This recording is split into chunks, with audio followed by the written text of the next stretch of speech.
Hi, I'm Karen Vigiste. Welcome back to the fourth video in this series where I focus on relationship stress. As a mediator, what else am I going to talk about? I really love empowering you to resolve your conflicts. Today I'll look at fights between children under the age of 13. The good news is that it's never too early for so-called peace talks with children. As a parent, my earliest peace talks took place when my daughter was 3. It worked out so well that I just have to share my method with you. If you're a parent, grandparent, or even a teacher, hopefully this will make your life less stressful. As you know, children display very strong primal emotions. Their fights tend to be messy and noisy as they spiral out of control. It can easily drive any parent or caregiver crazy. During those times, it can be hard to avoid being swept into their emotional whirlwind.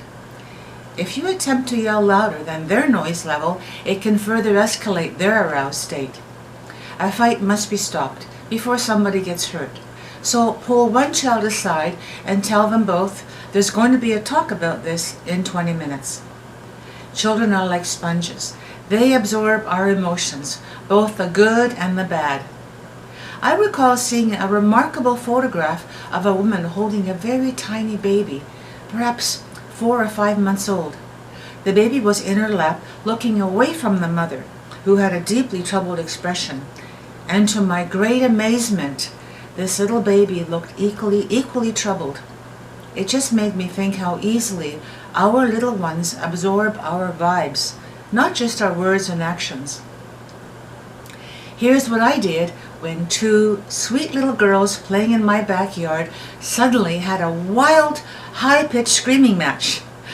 My daughter Carmen was just 3, and her friend Emma was 4. I dashed outside. My heart was beating quickly. I feared the worst. I didn't see a bleeding knee, or thank goodness no one had fallen or anything like that.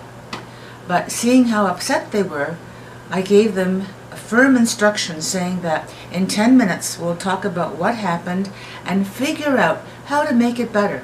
Just think about it now alone. I separated them by taking Carmen into the house, and her friend was in the backyard.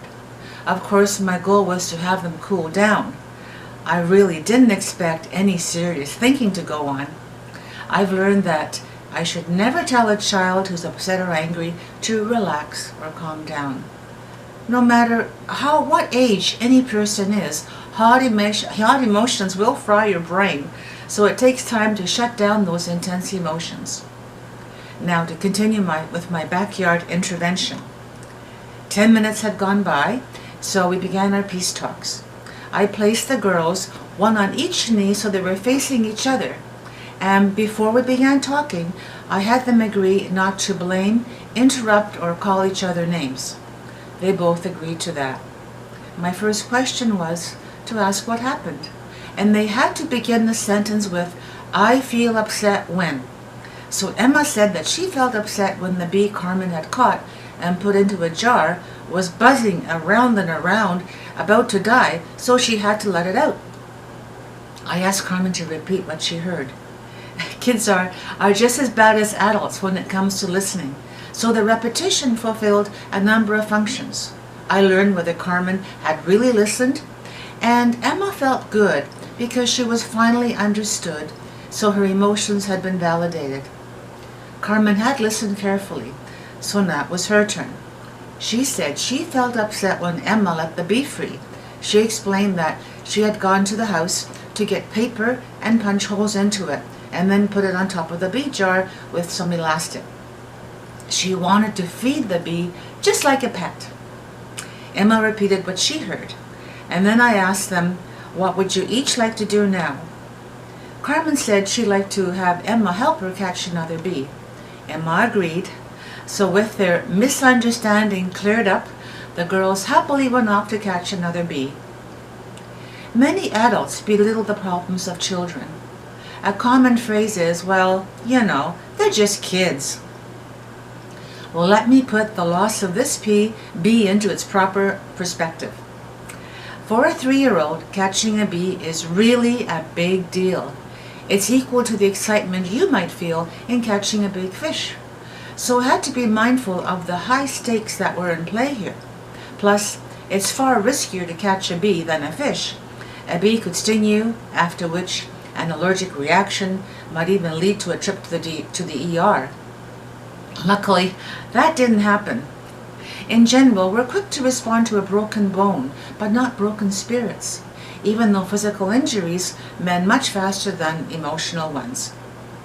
Did you know that by asking children to solve their dispute, their emotional intelligence grows? And by the way, this kind of intelligence can be improved at any age, from 3 to 103. So there's hope for all of us. More importantly, our kids are worth it. Worth every single ounce of energy that is put toward making their world less volatile. That's how you boost their self-respect as well as respect for other people. In sharp contest, I had to mediate fights between teenagers who had been suspended from school. These teenagers had grown up in homes where violence, both verbal and physical, was tolerated. So I urge you to plant the seeds of respect and compassion into a little child's heart early on. And please, take the time to encourage each voice, no matter how quiet or shy, to speak up. Otherwise, victims of bullies could learn how to become bullies themselves. There are several case studies that prove this very fact. Allow every voice, including that of the bully, to have a fair hearing, no matter how nasty the dispute may have been. In doing so, you will be dissipating the bully's anger and enabling him to switch gears so he can begin to move toward becoming a more responsible and caring person. I'm pretty sure that all of you have heard the famous Robert Munch story. Have you? The Paper Bag Princess, where there's a very serious struggle between a boy and a girl. It ended in name-calling. The girl risked her life to save the boy from the dragon's den, and after such an amazing rescue, the boy put her down by saying how dirty her hair was and her clothes were not princess-style clothes. She called him a bum. So I took it upon myself to rewrite a better ending of the story just for my daughter. My final words for the girl were, "I'm hurt that you can't thank me for being brave and rescuing you." The way I see it, a true heroine needs to have the strength to admit when her feelings have been hurt. And that's a value I wanted to instill in my daughter. You know, there is already enough name-calling going on, from the playground to politics. Children's values are shaped by many influences: parents, teachers, and of course the stories and other media around them.